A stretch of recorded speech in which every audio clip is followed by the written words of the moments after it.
Bismillahirrahmanirrahim. Assalamualaikum warahmatullahi wabarakatuh. Alhamdulillahi ala ihsani wa syukru lahu ala taufiqihi wa amtinani wa asyhadu an la ilaha illallah wahdahu la syarika lahu ta'ziman li sya'ni wa asyhadu anna Muhammadan abduhu wa rasuluhu da'ila ridwanih. Allahumma salli alaihi wa ala alihi wa ashabihi wa ikhwani hadirin hadirat dirahmatillah subhanahu wa ta'ala.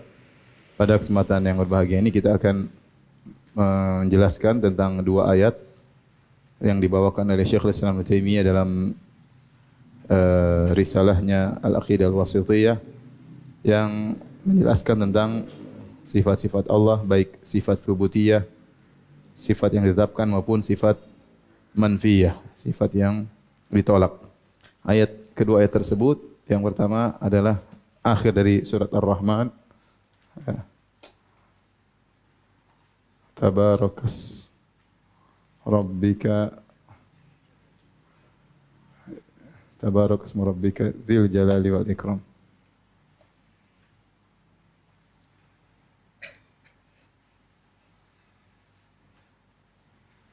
Ayat yang kedua dalam surat Maryam ayat 65, Rabbus samawati wal ardi wa ma bainahuma fa'buduhu wastabir li ibadatihi hal ta'lamu lahu samiyya. Yang pertama kita bahasin dulu ya. Allah Subhanahu wa taala berfirman, Tabarakasmu Rabbika. Tabarak itu ya maha penuh berkah ya. Ismu Rabbika dzil jalali wal ikram. Dalam sebagian qiraah dzil jalali wal ikram. Dalam sebagian qiraah dzul jalali wal ikram. Maha suci atau maha berkah nama Rabbmu, pemilik al-jalal, keagungan dan pemuliaan. Al-jalal artinya keagungan, al-azamah, ikram artinya pemuliaan. Kalau dia disifati dengan zu berarti pemuliaan keagungan adalah sifat daripada ismu. Ini kalau zu. Tapi kalau dia zi ya, maka dia adalah sifat daripada Rabbika, Rabb. Ini bedanya antara zu dan zi ya.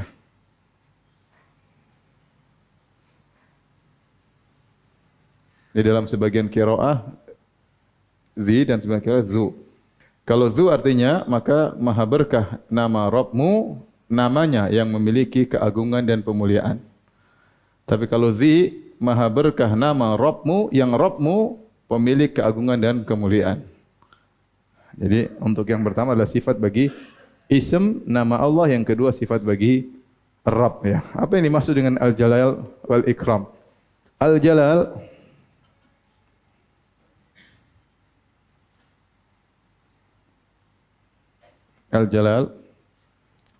ada khilaf atau dua pendapat ya.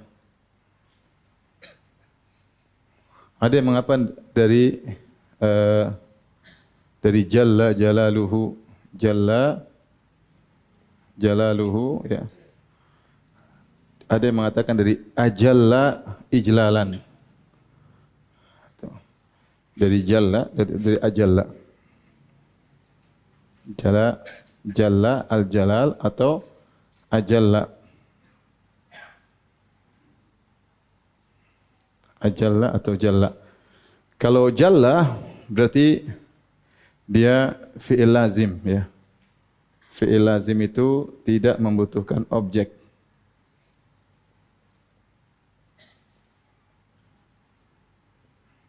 Maknanya adalah jalal, jalla yaitu jalal. Kalau ajalla ijlal. Maknanya adalah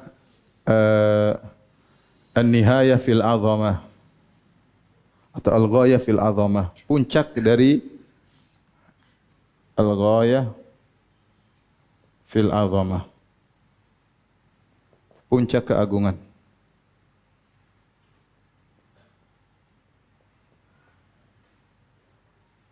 Kalau kita artikan maha berkah nama Rabbmu yang dia pemilik puncak keagungan. Tapi kalau di ajalla ijlal, maka ini ada dua pendapat juga, dua pendapat lagi. Atau tiga pendapat ya. eh, hah? Ada dua pendapat. Yang pertama, jadi yang pertama ahlun an yujal, yang kedua ahlun an yujil. Yujil, ya, yaitu yang berhak untuk diagungkan.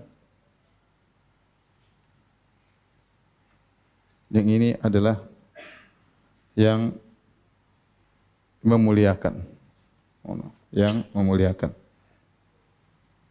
mengagungkan.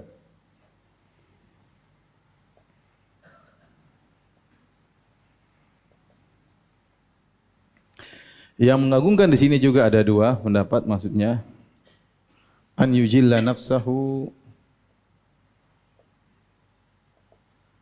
dia mengagungkan dirinya.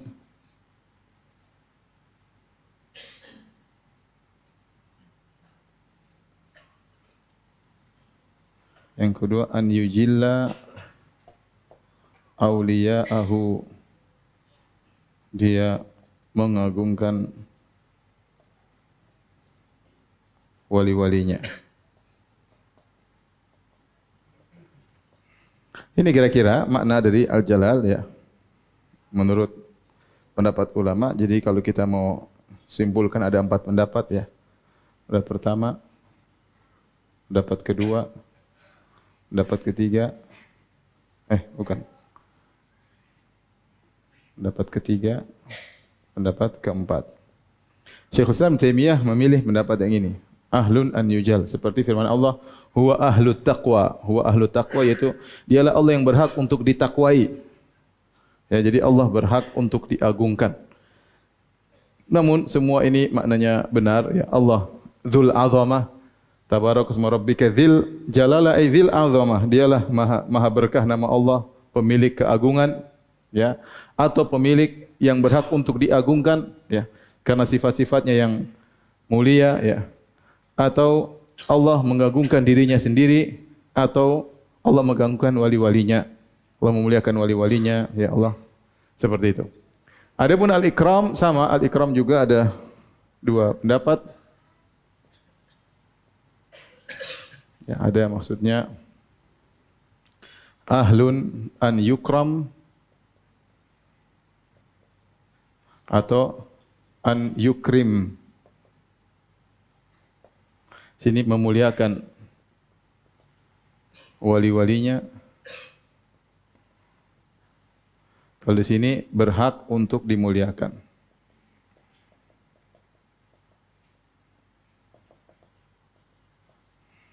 Itu makna Dzil Jalali wal Ikram.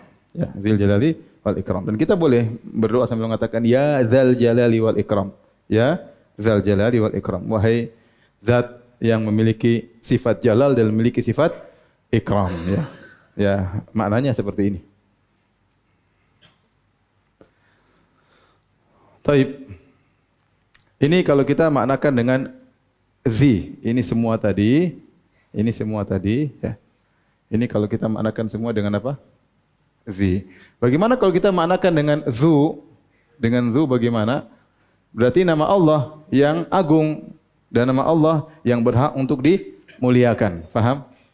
Maka maknanya, kalau maknanya zu, berarti nama Allah, Ismullah, ahakku an yujal. Yujal. Dan wa an yukram. Yaitu nama Allah berhak untuk diagungkan dan dimuliakan. Maka tidak boleh seorang main-main dengan nama Allah Subhanahu wa taala, tidak boleh menyebut Allah dengan sembarang nama, ya, tidak boleh jadi bahan candaan, ya, tidak boleh merendahkan nama Allah, karena Allah adalah namanya memiliki agungan, ya, dan nama Allah berhak untuk dimuliakan. Baik. Adapun tabarak, makna tabarak, apa makna tabarak? Tabarak yaitu dari kata al-barakah. Jadi al-barakah ya. Al-barakah artinya ziyadatul khair wa nama'uhu wa sabatuhu. Al-barakah tabarak dari al-barakah yang artinya ziyadatu al-khair wa nama'uhu wa sabatuhu, yaitu tambahan kebaikan. Kalau dibilang sini berkah berarti dia banyak kebaikan, tambahan atau banyak kebaikan. Kemudian nama'uhu bertambah kebaikan. Kemudian sabatuhu menetapnya kebaikan. Sebagian ulama mengatakan ini dari al-birkah. Al-birkah itu adalah air yang jumlahnya besar dan dia menetap semacam danau kecil, itu namanya al-birkah. Jadi kumpulan air yang banyak menetap. Maka disifati dengan berkah. Kalau berkah berarti kebaikan yang banyak yang menetap. Dan Allah disebut dengan tabarak karena dia adalah wahibul barakah. Allah secara zatnya berkah dan Allah yang berhak menentukan makhluknya mana yang berkah, mana yang tidak. Oleh karenanya di antara keberkahan di sini adalah keberkahan ismu wa tabarakasmu, yang berkah apa nama? Allah Subhanahu wa taala. Maka kalau orang ingin memulai kegiatan hendaknya dia dengan bismillah. Karena nama Allah berkah. Karenanya hendaknya ya nama Allah mendatangkan keberkahan.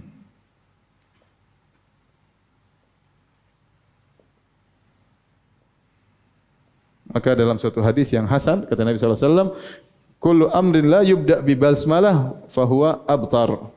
Setiap perkara yang tidak dimulai dengan bismillah maka dia akan terputus. Maka seorang minimal dia memulai segala kegiatan mengatakan apa? Bismillah, apapun ya. Ya bismillah. Kalau dia ada doa khusus, ikuti doa khusus tersebut. Kalau enggak ada doa khusus, minimal dia bilang apa? Bismillah. Karena nama Allah itu berkah. Terutama pada hal-hal yang penting seperti menyembelih, maka wajib untuk mengucapkan bismillah. Karena kalau tidak mengucapkan bismillah maka jadi bangkai. Wala ta'kulu mimma lam yuzkar ismullah alaih. Janganlah kalian makan yang tidak disebut nama Allah di dalamnya. Jadi kita mulai dengan bismillah sambil kita menghadirkan tabarakasmu rabbika. Bahwasanya nama Allah itu penuh berkah. Kalau kita mulai, insyaallah Allah beri keberkahan dalam kegiatan kita. Baik, ini ayat yang pertama. Di sini kita bahas ayat yang kedua.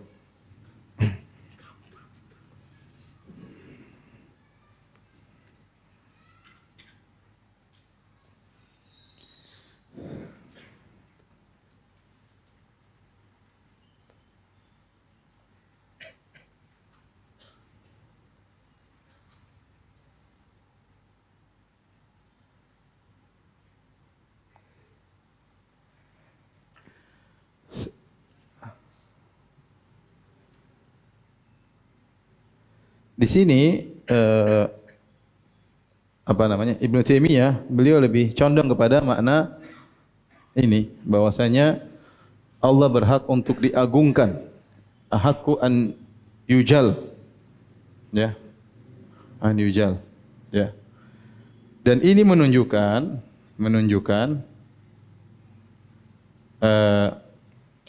al-itsbat al-mujmal, itu menetapkan sifat Allah yang mulia secara global. Ya, kita sudah menjelaskan tentang sifat-sifat Allah terperinci, tentang wajah, tentang mata dan macam-macam. Di antaranya Allah terkadang menetapkan sifatnya dengan global. Pokoknya Allah harus dimuliakan. Sudah global. Tidak boleh kita sebutkan sifat Allah kecuali sifat yang di puncak kemuliaan. Karena dia yang paling utama untuk dimuliakan. Ini menetapkan sifat Allah yang sifat subutiyah tapi yang mujmal. Al-itsbat al-mujmal, menetapkan sifat-sifat yang mulia secara global. Kita sebutkan bahwasanya nafi, ada nafi mujmal, ada nafi mufassal. Nafi yang secara global, ada nafi secara terperinci. Penetapan sifat juga gitu, ada sifat yang terperinci, ada sifat yang global. Ini contoh penetapan sifat yang global. Bahwasanya Allah berhak dimuliakan dalam segala hal. Tapi kalau sudah tolong dihapus ya.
Jadi sekarang sudah paham maknanya. Allahu Jalla Jalaluhu. Sudah paham? Jalaluhu bisa artinya tadi banyak pendapat ya. Baik. Sekarang kita bahas pada ayat yang kedua. Allah Subhanahu wa taala berfirman, Rabbus samawati wal ardi wa ma bainahuma fa'buduhu wastabir li ibadatihi wastabir li ibadatihi hal ta'lamu lahu samiyya.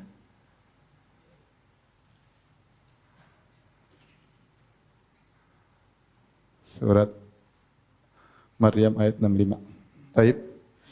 Di sini Allah membuka ayatnya dengan menjelaskan tentang rububiyah Allah Subhanahu wa taala. Tentang rububiyah Allah. Bahwasanya dialah Allah yang pemilik, pencipta langit seluruhnya dan bumi seluruhnya, bahkan yang ada di antara keduanya. Allah yang menciptakan.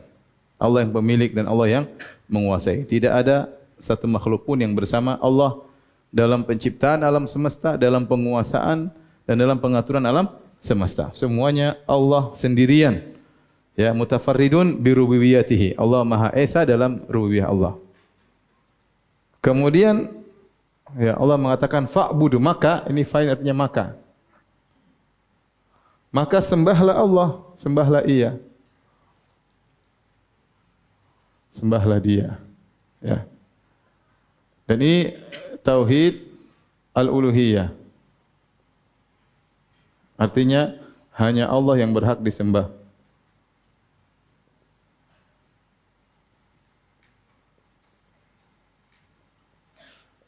Hanya Allah yang berhak disembah. Ini menunjukkan, ya, di sini menunjukkan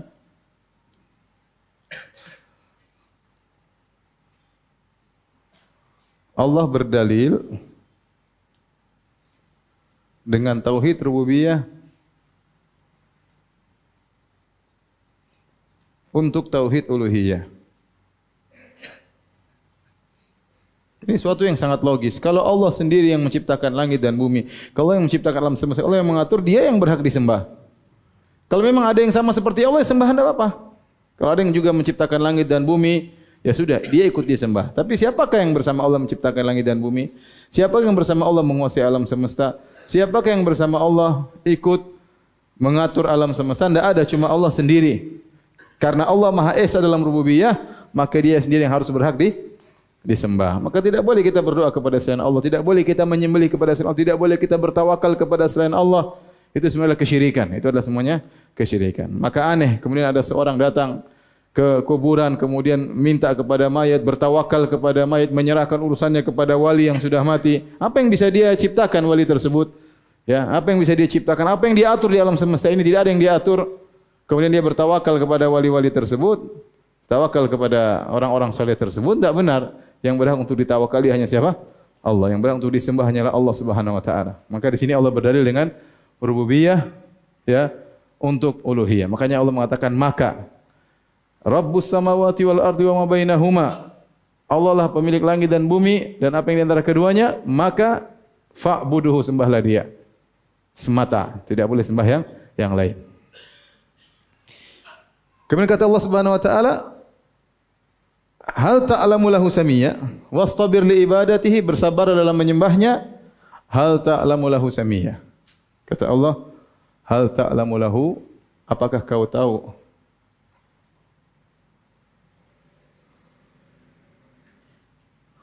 ada yang serupa dengan Allah? Samiyya ini ada dua tafsiran. Tafsiran pertama maknanya, apakah kau tahu ada yang namanya seperti nama Allah? Dan tafsiran lebih tepat, apakah kau tahu ada yang musammiyan lillah? Apakah kau tahu ada yang sama dengan Allah, serupa dengan Allah? Ini adalah istifham ingkari, jawabannya tidak ada. Ini adalah hal istifham al-ingkari, jawabannya ini tidak perlu jawaban karena diketahui, jawabannya tentu tidak ada. Nah, hal ta'lamu lahu samiyya ini adalah, ya, nafyu al-mujmal. Tidak ada yang serupa dengan Allah Subhanahu wa taala. Ini sudah pernah kita bahas. Contoh-contoh ayat tentang nafyul mujmal, contohnya contoh-contoh ayat tentang nafyu global, penafian yang al-mujmal, mujmal maksudnya global ya. Penafian global. Di antaranya firman Allah Subhanahu wa taala, hal ta'lamu lahu samiyya. Contohnya walam yakun lahu kufuwan ahad. Tidak ada sesuatu pun yang serupa dengan dia. Contohnya firman Allah Subhanahu wa taala, fala tadribu lahul amsal.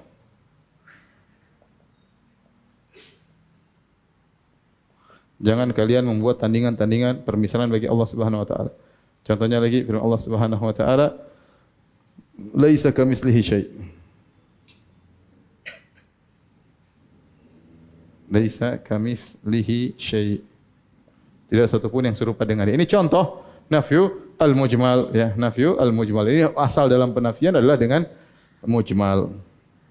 Kalau kita memuji seorang raja, kita bilang tidak ada yang serupa dengan engkau. Ini puncak dalam pujian, ya tidak? Tidak serupa dengan engkau artinya sifat-sifatmu sangat mulia. Maksud dari nafyul mujmal ada untuk menetapkan lawannya bahwasanya tidak ada yang serupa dengan apa? Allah Subhanahu wa taala, karena Allah Maha sempurna. Timbul, kenapa tidak ada yang serupa dengan Allah? Maksudnya apa? Kenapa tidak ada yang serupa?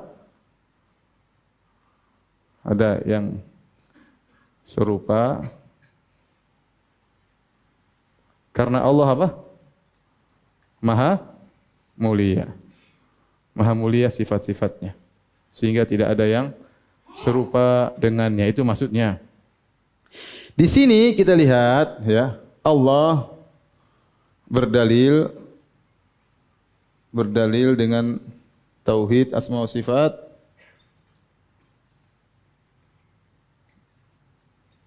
untuk menekankan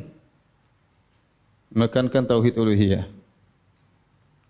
Tauhid uluhiyah.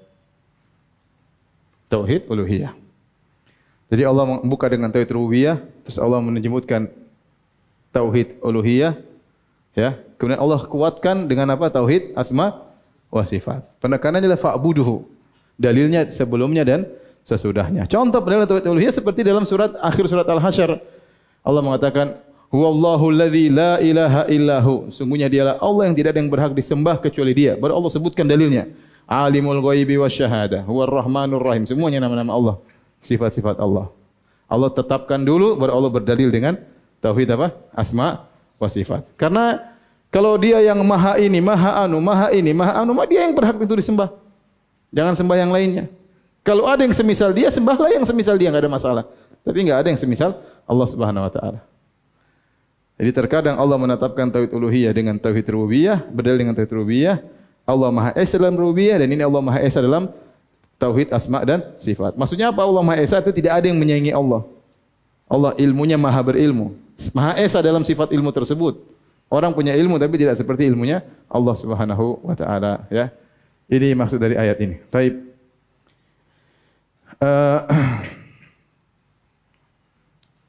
Kita bahas ini, berhenti di sini ya.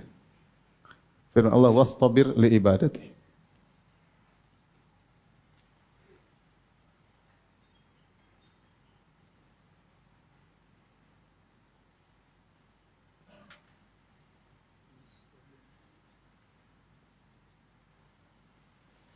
Wastabir li ibadatihi. Kata Allah, fa'buduhu wastabir. Artinya apa? Bersabarlah. Wastabir. Bersabarlah dalam beribadah kepadanya.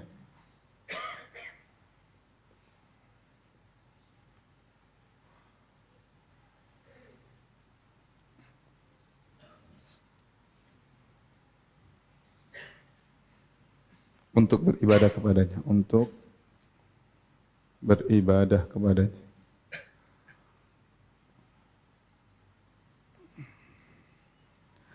Wastabir dari ta wastabara, tetapi orang Arab susah mengatakan wastabara karena shad sudah bengkok, akhirnya wastabara. Jadi boleh wastabara dengan wastabara.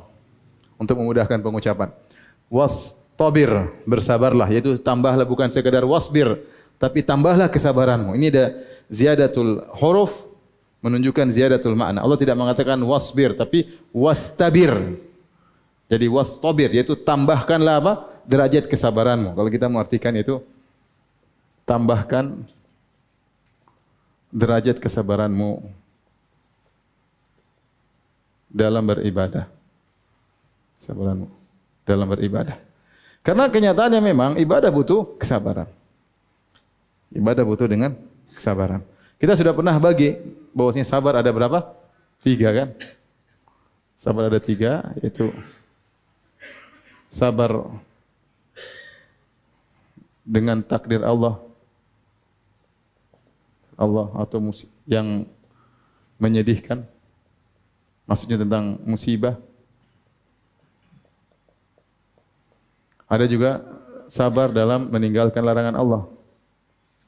Sabar dalam meninggalkan larangan Allah. Larangan Allah.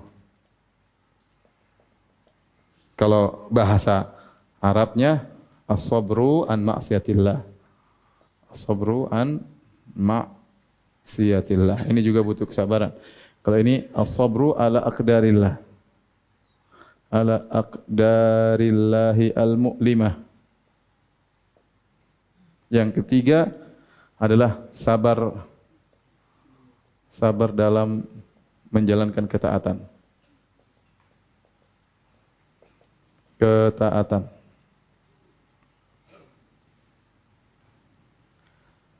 As-sabr ala ta'atillah. Ini semuanya adalah ibadah. Meninggalkan maksiat ibadah. Sabar dalam takdir Allah, musibah-musibah juga ibadah. Sabar dalam menjalankan ketaatan juga apa? Ibadah. Ini sudah saya pernah bahas dalam syarah kitab, tapi saya singgung lagi, tidak apa-apa. Mana yang lebih afdal? Sabar ini atau sabar ini atau sabar ini? Secara jenis, 2 sabar ini lebih mulia daripada sabar yang ketiga. Kenapa? Karena sabar ini adalah sabar ittirari, ini sabar ikhtiyari. Kalau kita mau katakan, kedua jenis ini adalah as-sabr al-ikhtiyari, yaitu pilihan. Sabar, memilih sabar. Sabar pilihan. Ini sabr al-ittirari. Sabr al-ittirari, yaitu sabar terpaksa. Kita enggak bisa, udah ada musibah, sakit mau diapain? Enggak ada pilihan lain. Enggak ada pilihan lain. Maka dia sabar apa? Terpaksa. Secara jenis, 2 ini lebih afdal daripada ini. Ada ini sabar pilihan. Misalnya kita dengar azan, as-salatu khairum minan naum. Kita punya pilihan. Bangun wudu ke masjid atau tidur lagi. Ada pilihan enggak? Ada pilihan. Sama, kita as-sabr ala an ma'siyati, sabar maksiatillah. Kita lihat film atau YouTube ada film, sabar mau klik atau enggak kan kita pilihan kan? Ya enggak? Coba sedikit. Kita yang milih. Jadi sabarnya pilihan. Sabar pilih mau meninggalkan atau enggak kita memilih. Tapi kalau ini kita tidak milih. Maka secara jenis 2 sabar ini lebih afdal daripada sabar ini. Oleh karenanya kata para ulama, Nabi Yusuf alaihissalam tatkala diuji dengan Zulaikha lebih besar pahalanya daripada tatkala dilemparkan dalam sumur atau di penjara. Kenapa? Dilempar dalam sumur enggak ada pilihan. Ya udah lempar sumur selesai, mau diapain. Tapi kalau diuji dengan Zulaikha, dia punya pilihan berzina atau tidak. Dia punya pilihan berzina atau tidak. Maka kesabaran Nabi Yusuf tatkala digoda oleh Zulaikha itu lebih afdal daripada kesabaran tatkala dilempar dalam apa? Sumur, karena dia tidak punya pilihan. Ini secara jenis, tetapi secara ahadihi, secara prakteknya belum tentu. Terkadang orang diuji dengan musibah sangat besar. Oleh karenanya Allah memuji Nabi Ayub karena dia diuji dengan sabar ittirari. Kata Allah Subhanahu wa taala, inna wajadnahu sabiran ni'mal abdu innahu awwab. Kami dapati Ayub bersabar, diuji dengan penyakit. Ni'mal abdu, sebaik-baik hamba. Dari jenisnya memang dia kurang sabar menerima penderitaan memang sedikit, tapi itu penderitaan yang sangat apa? Besar. Sama seperti seorang diuji, ya. Tentu mana diuji? Diuji bersabar puasa sunnah atau diuji tatkala anaknya meninggal dunia? Mana lebih besar?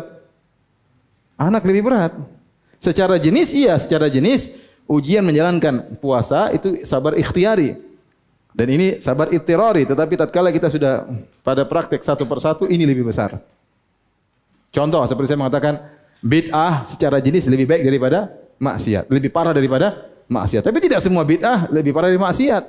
Ada bid'ah kecil dibandingkan zina ya besaran apa? Zina, itu maksudnya seperti itu. Berarti seorang yang anaknya diambil berat. Makanya Allah berkata kepada para malaikat, "Hal qabattum walada abdi?" Kalian sudah mengambil anak hambaku? "Hal qabattum samarata fuadihi?" Kau sudah mengambil buah hati hambaku? Kata para malaikat, "Na'am ya Rabb." Iya benar. "Madza qala abdi?" Apa yang dikatakan hambaku? "Hamidaka wastarja." Kata para malaikat, hambamu memujimu dan mengatakan inna lillahi wa inna ilaihi raji'un. Berat. Kata Allah, "Fabnu lahu baitan wa sammuhu baital hamdi." Kalau gitu bangunkan istana bagi hambaku di surga, sama namakan dengan rumah pujian. Kenapa? Hambanya diuji, anaknya diambil, dia tetap bisa memuji Allah, dan itu super berat ya. Jadi kalau secara jenis memang ini lebih utama, tapi kalau secara praktek terkadang ini lebih afdal daripada yang ini. Ini dari antara ini dengan ini. Sekarang berikutnya, antara ini dengan ini mana yang lebih afdal secara jenis? Taat atau meninggalkan maksiat? Tergantung. Ya kalau tergantung semuanya tergantung, tapi secara jenis ada khilaf.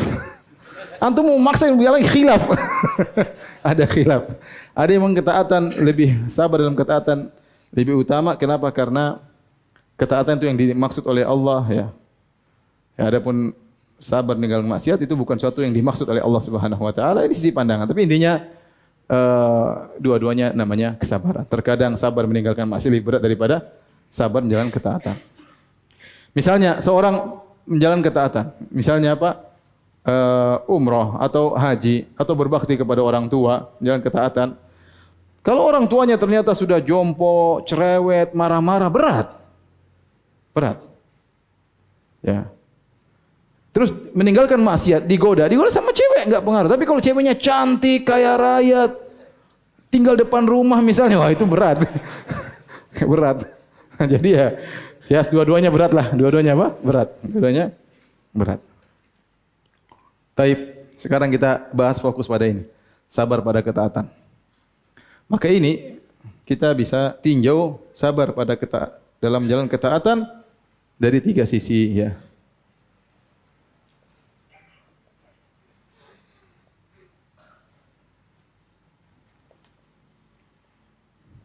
Sebelum beribadah, ketika beribadah, setelah beribadah.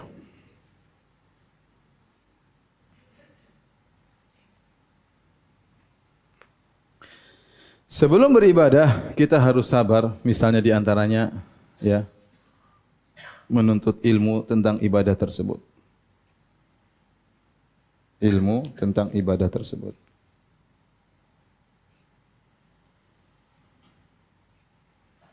Karena kita ingin ibadah, kita harus tahu tidak semua orang sabar untuk ilmu. Tidak semua orang mau sholat dia belajar dulu tentang fikih sholat. Tidak, dia sholat gitu aja. Seharusnya ada kalau ingin ibadah lebih afdal, harusnya untuk ilmu tentang ibadah akan kita jalankan. Ya. Kita mau haji, belajar dulu haji. Sabar sebelum ente haji supaya ente hajinya bagus. Ya. Ente mau jual beli, sabar. Ada jual beli tertentu ente pelajari dulu sebelum ente jalankan misalnya. Ya. Ente mau nikah, ente belajar fikih nikah seperti apa sebelum ente menjalankan misalnya. Ya. Jadi untuk ilmu dulu sebelum mau sholat yang benar bagaimana, belajar dulu. Ya, kemudian sabar, ya. Ini sabar untuk ilmu, kemudian sabar untuk mengikhlaskan niat.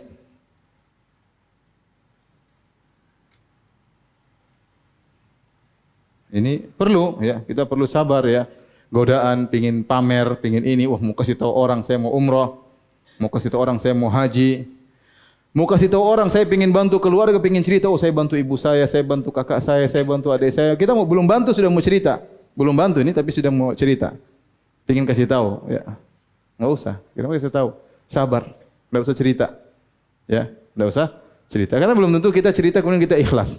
Ikhlas itu enggak gampang. Ikhlas itu tidak gampang. Jadi seorang belajar untuk ilmu, seorang belajar untuk ikhlas ya. Sehingga dia bisa mengumpulkan dua hal ini, ikhlas dan mutaba'ah Nabi SAW.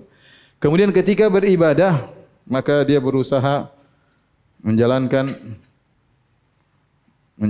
ibadah, sabar dalam menjalankan ibadah ya sesuai yang dikehendaki.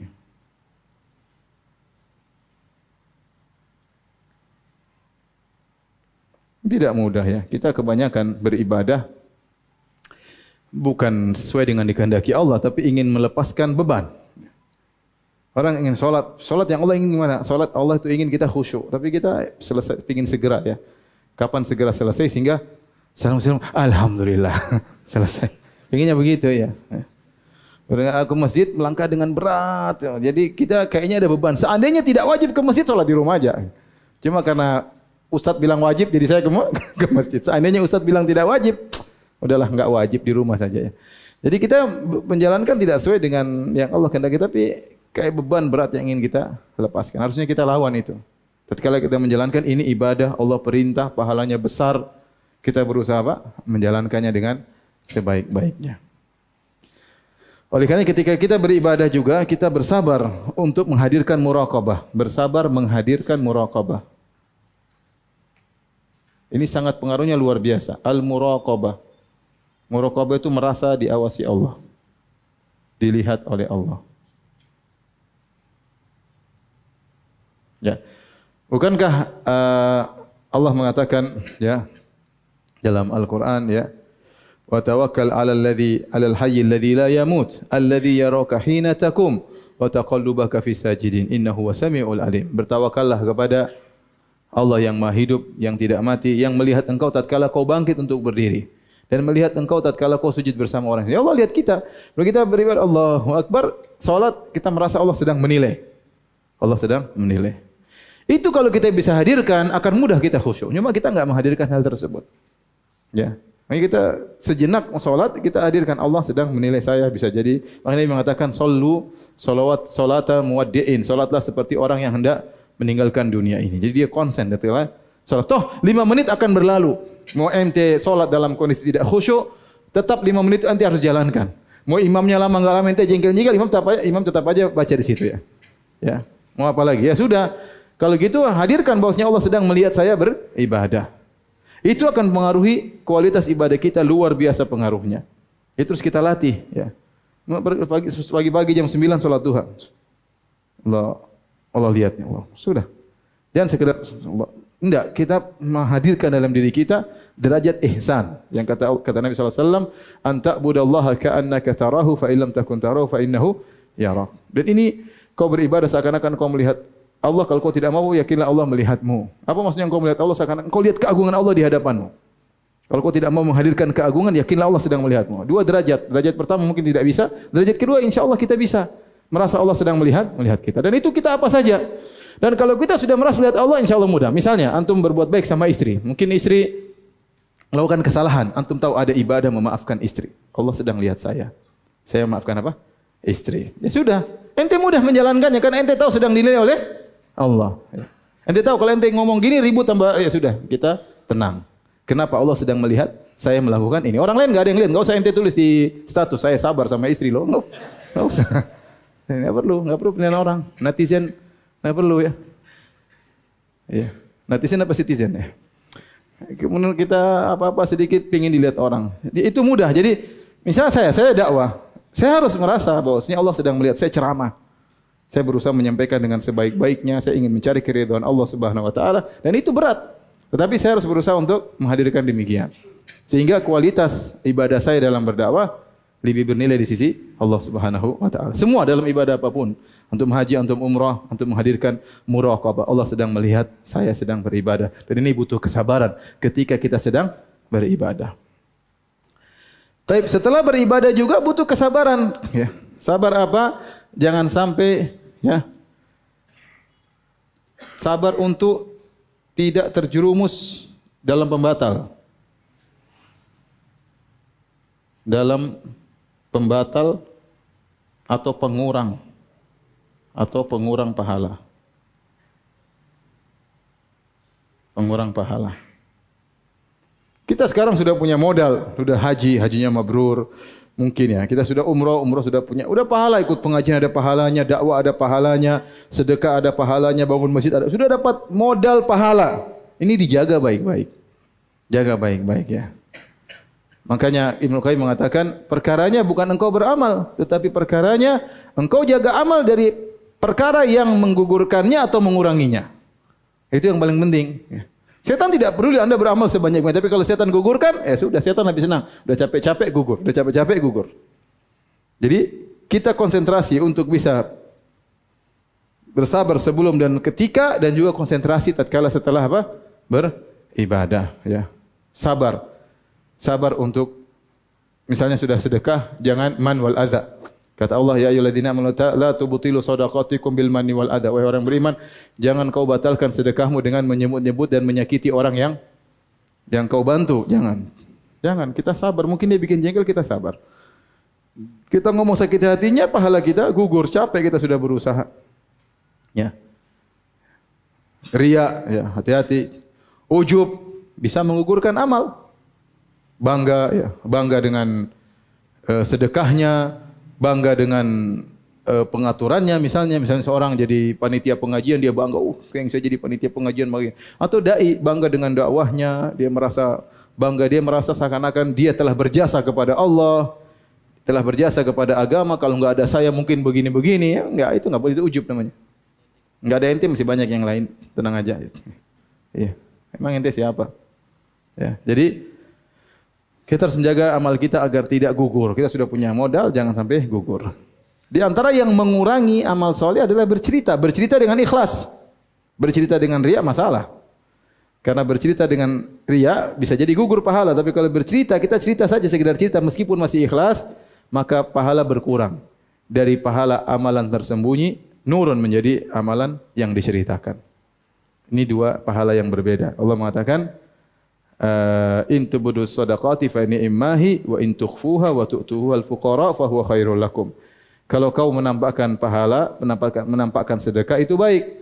Tapi kalau kau sembunyikan maka lebih baik. Ini dalil bahwasanya pahala amalan disembunyikan lebih baik daripada pahala amalan yang ditampakkan. Maka di zaman sekarang jangan suka share amalan, jangan suka share amal soleh. Sedikit-sedikit cerita ya. Latih diri kita untuk menyembunyikan amal soleh kita agar pahalanya lebih besar. Kata Nabi SAW, man istata'a minkum an yakuna lahu khabi'un min amalin soleh falyaf'al. Barang siapa yang mampu punya amal soleh yang tersembunyi, maka lakukanlah. Kalau bisa antara engkau dengan Allah. Subhanallah, ada seorang salaf, saya lupa namanya, tapi dia puasa 40 tahun kalau tidak salah, istrinya enggak tahu. Dia puasa sunnah, istrinya enggak tahu. Gimana caranya? Saya lupa namanya, tapi disebutkan dalam Syiar Alam Nubala, disebut dalam buku-buku siar sejarah. Jadi dia keluar di pagi hari, dia minta makan dari istrinya. Dia kerja di pasar, dia khazzaz, penjual baju. Dia minta makan dari istrinya. Istrinya kira itu makan, mau dia iftar di pasar, dia ambil. Sampai di sana dia sedekah sama orang. Sampai sana dia sedekah sama orang. Nanti dia pulang, dia beli makanan dari pasar. Orang kira dia makan sebelum maghrib. Nanti pulang dia agak malam, dia makan malam. Istrinya enggak tahu, selama puluhan tahun istrinya tidak tahu kalau dia puasa sunnah. Jadi kalau bisa Nabi mengatakan apa? Bayangkan Nabi berkata, rajulun tasaddaqa biyaminihi, seorang bersedekah tangan kanannya. Fa akhfaha, dia sembunyikan, hatta la ta'lama shimalu ma tunfiqu, sampai tangan kiri tidak tahu apa yang diketahui oleh yang dilakukan oleh tangan kanan. Jangankan orang lain, sebagian badannya pun tidak tahu apa yang dilakukan oleh dia. Ini gambaran yang luar biasa, ya, metafora atau hiperbola dari Nabi SAW bagaimana seorang berusaha untuk menyembunyikan amal soleh ini. Hati-hati. Saya katakan para salaf dahulu, mereka bersusah payah untuk menyembunyikan amal soleh mereka. Sekarang orang bersusah payah untuk pencitraan. Terbalik. Dahulu bersusah payah untuk menyembunyikan amal soleh. Bersusah payah. Ya.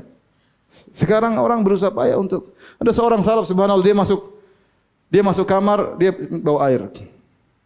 Orang enggak tahu ngapain dia masuk kamar bawa air. Ternyata dia menangis, kemudian dia ingin basuh mukanya dari tangisan tersebut, dia pakai cilak. Yang cerita akhirnya anaknya. Enggak ada yang tahu kalau dia habis menangis.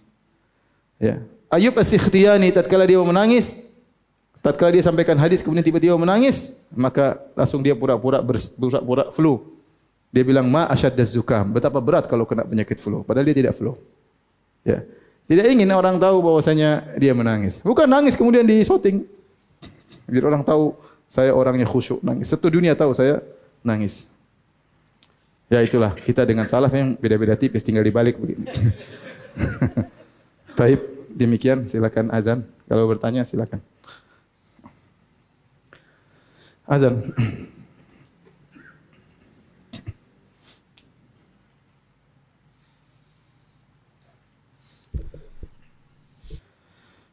Berikut pertanyaan-pertanyaan yang masuk ya. Di antaranya apakah disebut manan menyebut kebaikan jika orang tua mengingatkan kebaikan kepada anak dengan harapan anak jadi bersyukur atau berbakti. Jadi yang dilarang adalah menyebut-nyebut dalam rangka untuk menyakiti orang yang kita bantu. Adapun sekedar untuk mengajarinya agar dia tidak kufur nikmat, agar dia tidak menjadi orang yang tidak bersyukur, maka sebenarnya membolehkan.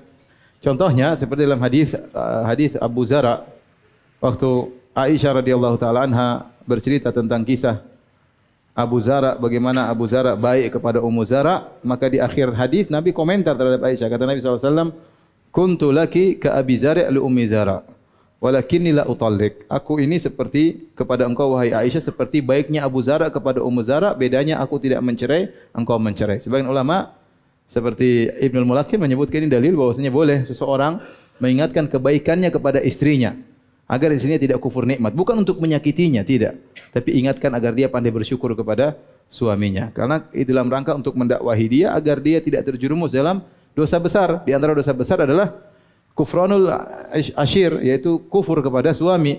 Bukankah Nabi SAW mengatakan, ya ma'syaran nisa tasaddaqna fa inna kunna aktsara hatabi jahannam, wahai para wanita bersedekahlah karena kalian banyak penghuni neraka jahanam. Seorang wanita berkata, 5 ya Rasulullah, kenapa kita banyak wanita penghuni neraka jahanam? Kata Nabi, li'anna kunna takfurnal ashir, karena kalian suka kufur kepada suami, yaitu lupa dengan kebaikan suami. Maka tidak mengapa seorang suami mengingatkan kebaikan kepada istrinya, bukan untuk menyakiti hatinya, bukan, tapi untuk cerita supaya dia tidak lupa akan hal tersebut. Adapun kalau dia ngungkit-ngungkit untuk menyakiti hati istrinya, maka itu khawatir termasuk dari alman yang dilarang ya. Maka seorang tua yang cerita pada anaknya, ayah dulu begini, dulu ngurus kamu begini, tidak apa-apa. Untuk agar dia menjadi anak yang berbakti, perlu diingatkan. Allah sendiri mengingatkan dalam Al-Quran ya, bagaimana susahnya orang tua agar sang anak ingat akan hal tersebut. Bahkan dalam doanya Allah suruh dia ingat, Rabbi ghfirli warhamhuma kama rabbayani shaghira. Itu menunjukkan ya Allah rahmatilah mereka sebagaimana mereka berdua berbuat baik kepadaku. Dalam doa pun Allah suruh dia ingat. Jadi kalau kita niat cerita kepada anak-anak bukan untuk menyakitinya tapi untuk apa? Mengingatkan agar dia menjadi anak berbakti, insyaallah enggak ada masalah. Betulkah ada hadis yang menyebut bahwa doa yang diiringi memuji Allah dengan Dzul Jalal wal Ikram akan dikabulkan? Saya baru buka ini hadisnya, ada hadis diriwayatkan Imam Ahmad di antaranya dan yang lainnya ya. Dan disahihkan oleh Syekh Albani dalam silsilah as-sahihah dan juga disahihkan oleh Syuaib Al-Arnaud dan kawan-kawannya dalam Musnad Al-Imam Ahmad. Nabi SAW dari Rabi'ah bin Amir, beliau berkata, sami'tu Rasulullah SAW yaqul alidhu biyadzal jalali wal ikram. Ya. Alidhu artinya ilzamu, yaitu seringlah, perbanyaklah mengucapkan apa ya? Dzal jalali wal ikram. Sehingga kalau kita berdoa, seringlah kita mengatakan apa? Ya, dzal jalali wal ikram. Kita paham maknanya dzal jalali wal ikram, yaitu di situ puncak termasuk puncak pujian kepada Allah.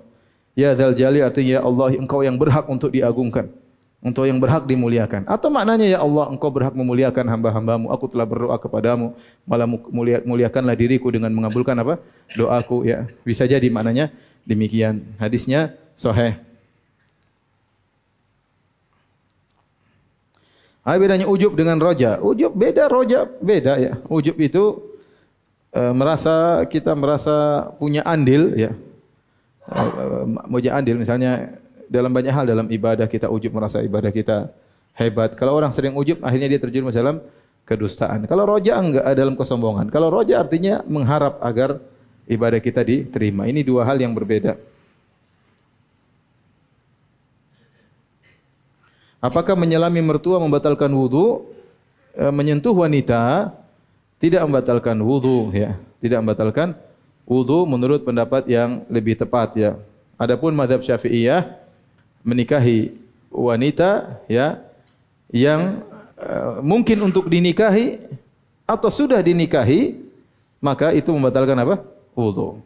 Adapun kalau menyentuh wanita yang mahram yang tidak mungkin dinikahi secara selama-lamanya, maka kelazimannya tidak membatalkan wudu. Ya. Allah alam, menurut mazhab Syafi'i saya harus cek lagi. Tapi kalau mertua itu mahram, yaitu tahrim bitabid, yaitu pengharaman yang selama-lamanya. Kalau sudah menikah dengan seorang wanita, meskipun dia cerai, kita enggak boleh nikah sama mertuanya selama-lamanya. Faham? Karena setelah kita nikah, maka ibu wanita ini tidak boleh kita nikahi selama-lamanya, dia jadi mahram kita selama-lamanya. Meskipun anaknya sudah kita cerai misalnya. Tapi pendapat yang benar bahwasanya menyentuh wanita tidak membatalkan apa? Wudu, ya. Mertua istri tidak membatalkan wudu, kecuali yang menyentuh sambil kentut, ya itu batal.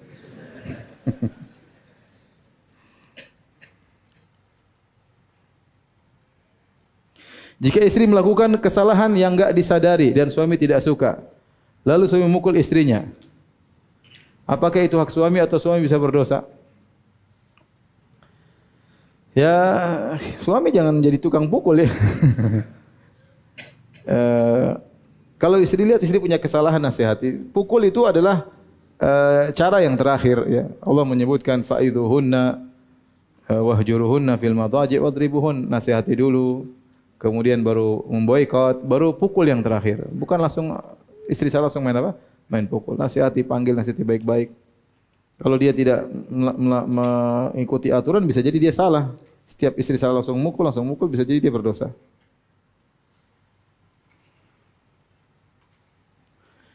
Seorang salaf yang menyembunyikan, Ustaz tadi cerita seorang salaf menyembunyikan tangisannya dengan bilang lagi flu.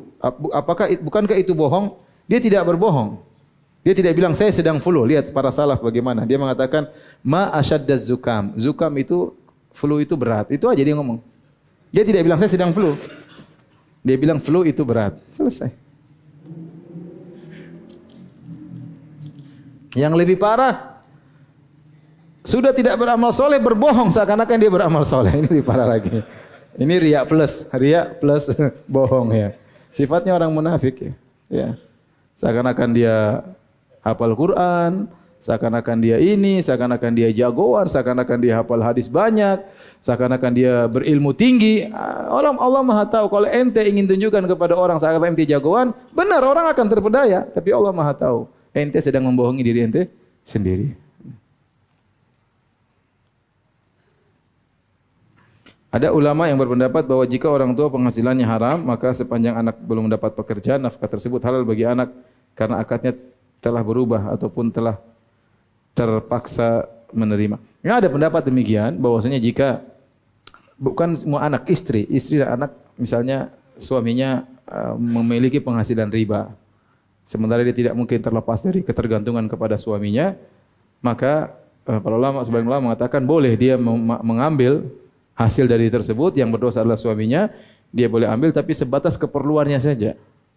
Tidak boleh dia suaminya hasil riba kemudian dia minta dibelikan mobil, dibelikan macam-macam, dibelikan emas bertambah, enggak boleh. Secukup dia makan, anaknya cukup buat sekolah itu aja, karena ini darurat. Apa?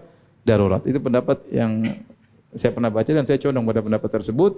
Kalau memang orang tuanya kerja riba dan dia tidak bisa terlepas karena ketergantungan, maka dia boleh mengambil secukupnya saja yang dia perlukan. Wallahu a'lam bishawab. Demikian saja. Subhanakallah bihamdik asyhadu an la ilaha illa anta astaghfiruka wa atubu ilaik. Assalamualaikum warahmatullahi wabarakatuh.